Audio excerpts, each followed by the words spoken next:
So I'm so excited about the opportunity to build Oklahoma Eye Surgeons and to embark on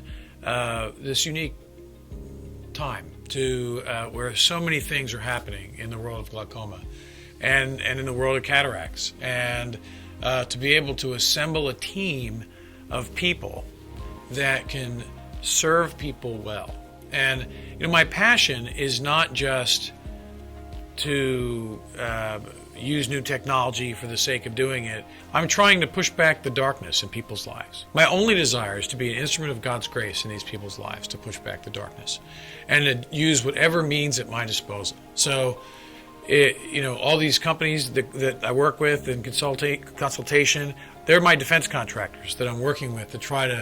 to fight the war on behalf of my patients. So not only do I want Oklahoma Eye Surgeons to be one of the best ophthalmology practices in the state, if not the country, but I want this to be a place where that displays so much compassion and in a particular way